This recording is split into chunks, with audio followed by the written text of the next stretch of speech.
بسم اللہ الرحمن الرحیم۔ السلام علیکم ورحمۃ اللہ وبرکاتہ۔ ایک روایت میں ہے کہ ایک صحابی رضی اللہ تعالیٰ عنہ نے جنگ احد کے دن اللہ کے رسول صلی اللہ علیہ وآلہ وسلم سے دریافت کیا کہ اگر میں اللہ کی راہ میں قتل کیا جاؤں تو میں کہاں رہوں گا؟ آپ صلی اللہ علیہ وآلہ وسلم نے فرمایا کہ جنت میں۔ یہ سن کر انہوں نے اپنے ہاتھ کی کھجوریں پھینک دی اور لڑتے ہوئے شہید ہو گئے۔ جنگ احد شوال سن 3 ہجری میں جب خالد بن ولید جو اس وقت تک مسلمان نہیں ہوئے تھے، انہوں نے پیچھے سے مسلمانوں پر حملہ کر دیا اور کفار و مسلمان آپس میں برسر پیکار ہو گئے تو کچھ لوگ تو میدان جنگ سے نکل بھاگے اور کچھ لوگ ہوش و حواس کھو بیٹھے۔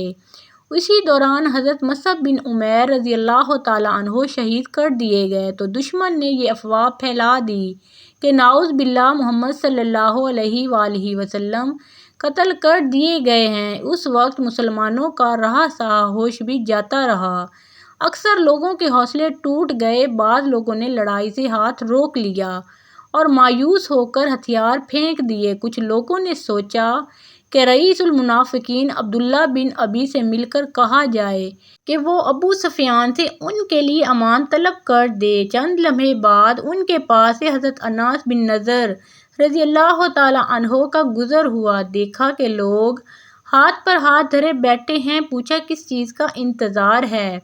جواب دیا کہ رسول اللہ صلی اللہ علیہ وآلہ وسلم قتل کر دیے گئے۔ حضرت انس بن نضر رضی اللہ تعالیٰ عنہ نے کہا تو اب آپ صلی اللہ علیہ وآلہ وسلم کے بعد تم لوگ زندہ رہ کر کیا کرو گے؟ اٹھو اور جس چیز پر رسول اللہ صلی اللہ علیہ وآلہ وسلم نے جان دی اسی پر تم بھی جان دے دو۔ اس کے بعد کہا اے اللہ، ان لوگوں نے یعنی مسلمانوں نے جو کچھ کہا ہے اس پر میں تیرے حضور معذرت کرتا ہوں، اور ان لوگوں نے مشرکین نے جو کچھ کیا ہے اس پر اختیار کرتا ہوں۔ یہ کہہ کر آگے بڑھے۔ آگے حضرت سعد بن معاذ رضی اللہ تعالیٰ عنہ سے ملاقات ہوئی۔ انہوں نے دریافت کیا ابو عمر کہاں جا رہے ہو؟ حضرت انس رضی اللہ تعالیٰ عنہ نے جواب دیا آہا، جنت کی خوشبو کا کیا کہنا! اے سعد، میں اسے احد کے پرے محسوس کر رہا ہوں۔ اس کے بعد وہ آگے بڑھے اور مشرکین سے لڑتے ہوئے شہید ہو گئے۔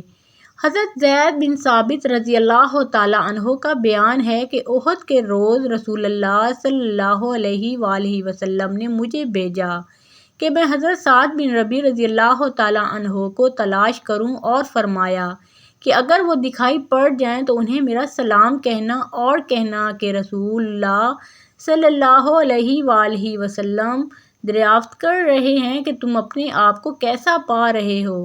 حضرت زید رضی اللہ تعالیٰ عنہ کہتے ہیں کہ میں مقتولین کے درمیان چکر لگاتے ہوئے ان کے پاس پہنچا تو وہ آخری سانس لے رہے تھے۔ انہیں نیزے، تلوار اور تیر کے 70 سے زیادہ زخم آئے تھے۔ میں نے کہا اے سعد، اللہ کے رسول اللہ صلی اللہ علیہ وآلہ وسلم آپ کو سلام کہتے ہیں اور دریافت فرما رہے ہیں کہ مجھے بتاؤ اپنے آپ کو کیسا پا رہے ہو؟ انہوں نے کہا رسول اللہ صلی اللہ علیہ وآلہ وسلم کو سلام۔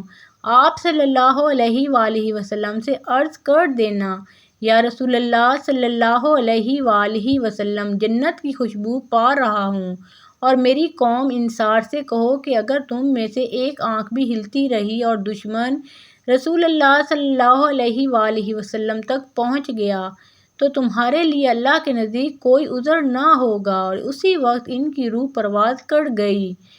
حضرت عطا بن ابی رباح رضی اللہ تعالیٰ عنہ سے روایت ہے کہ انہوں نے کہا کہ حضرت عبداللہ بن عباس رضی اللہ تعالیٰ عنہ نے مجھ سے فرمایا کہ کیا میں تمہیں ایک جنتی عورت نہ دکھاؤں؟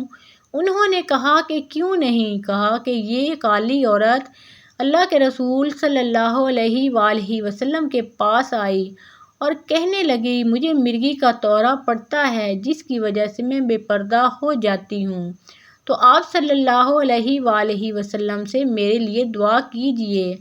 آپ صلی اللہ علیہ وآلہ وسلم نے فرمایا کہ اگر تم چاہو تو صبر کرو، بدلے میں تمہارے لیے جنت ہے، اور اگر چاہو تو میں اللہ تعالیٰ سے دعا کروں کہ وہ تمہیں اس بیماری سے عافیت دے۔ اس عورت نے کہا کہ میں صبر کرتی ہوں مگر چونکہ میں بے پردہ ہو جاتی ہوں، اس لیے آپ صلی اللہ علیہ وآلہ وسلم اللہ سے دعا کیجیے کہ میں بے پردہ نہ ہوا کروں۔ چنانچہ اللہ کے رسول صلی اللہ علیہ وآلہ وسلم نے اس کے لیے دعا فرمائی۔ مزید سبق آموز کہانیوں، اسلامی واقعات کے لیے اس چینل کو سبسکرائب کریں۔